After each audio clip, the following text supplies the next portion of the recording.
Top of your life math and history, and we are gonna be doing some radical roots. So what we're gonna be doing is reviewing what these are. And what are these? Well, it looks like it's the square root symbol. So we probably learned about these in the past, like 9th grade, 8th grade, maybe advanced 7th grade. Well, what we're gonna do is understand and be reviewing what square roots are and why we need to know them. So let's start. What is the square root of 16? Well, 16 is a perfect square. And what we are going to do is the square root of 16 is going to be 4. But hang on. How can we understand that the square root of 16 is 4?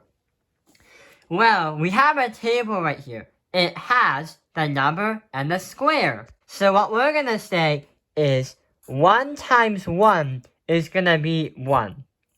2 times 2 is going to be 4. 3 times 3, 9. 4 and 4, 16. 5 times 5 is going to be 25. 6 times 6, 36. 7 times 7, 49. 8 times 8, 64. 9 times 9, 81. And if we go onto the back, there's more that we need to know. So 10 times 10 is going to be 100. 11 times 11 times 11 is going to be 121. 12 times 12, 144. 1313. 169. 1414. 196 or 192. And finally, 15 times 15, 225. So that is all the perfect squares and what the square roots are. The square root of 225 is 15. Square root of 192, 14. Square root of 169, 13. Square root of 144, 12. Square root of 121, 11. Square root of 100, 10. And so on. Square root of 81, 9. Square root of 64, 8. Square root of 49, 7. Square root of 36, 5. Square root of 25. No, square root of 36, 6. Square root of 25, 5. Square root of 16, 4. Square root of 9, 3. Square root of 4, 2. Square root of 1, 1. So those are the perfect squares that we need to know to apply them to understand that the square root of 16 is 4. But hang on, what happens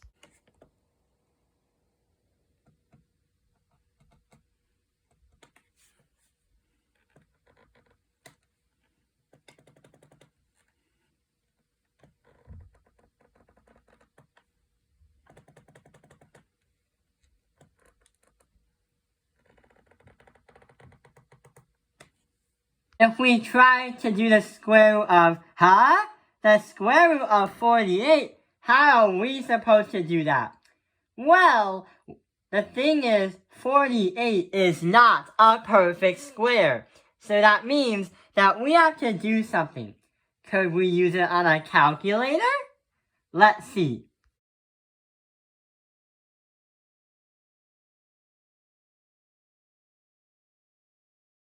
So we got 6.92 as some kind of answer. The problem about that is not 100% accurate because it may be a number that continues to be going forever and ever.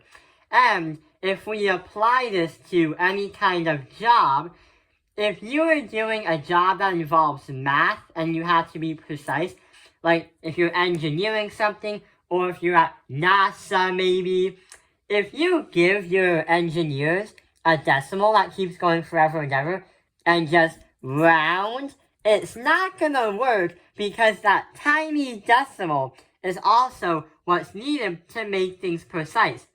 Therefore, one of my math teachers actually gave an example where a job you have to be precise when you're doing astronomy and rocketry, like when you work for NASA. If you give your engineers like 6.90 and you round it, and then you have a bunch of decimals left over, in space you have to be dead precise. So basically, doing this is gonna make the rocket crash once it leaves the ground.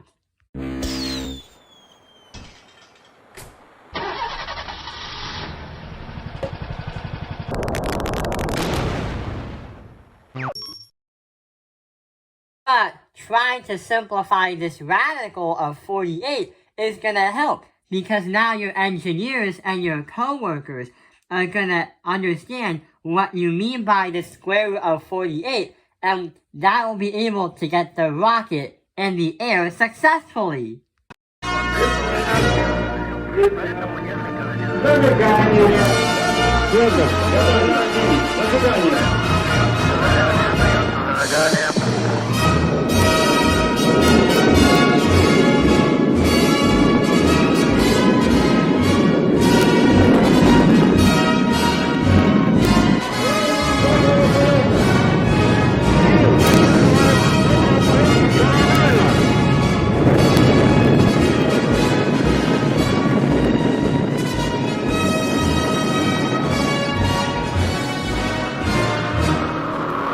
So how are we gonna find the square root of 48? What we're gonna do is try to find the greatest common factors of 48 and try to pull out another smaller square. Here's an example. What we're gonna do is pull out the numbers 4 and 12, because 4 times 12 equals 48. When we circle that 4, that is a square on our chart right here. We can transform it and turn it into a 2. Now we have 2 square root 12. But hang on, we're still not done yet, because 12 is not simplified yet. The 2 is now in front of the square root because we changed it from 4 to 2, because we got a smaller perfect square. Now we can say 4 and 3, and then when we do that, circle the 4 again, and multiply it by 2, because we pulled out a 2. So our final answer to the square root of 48 is 4 multiplied by the radical of 3. We leave the 3 there because it was never used, or it was never transformed into a whole number. Now let's try and check this one. What we could do is do 9 and 8, but the problem is those aren't the greatest common factors that are squares. 9 is a square, but it's not the greatest common factor. We will be ending up doing this kind of work. Instead, try to use numbers like 2 and 36. A bigger square, greatest common factors possible. So we can turn it into a 6, and we can leave the 2. So now our final answer is 6 radical 2. And that is how we do radical roots. But there's a little catch to this. Sometimes when you're doing math, any kind of math, sometimes you need to add the radicals, even though they're not perfect squares.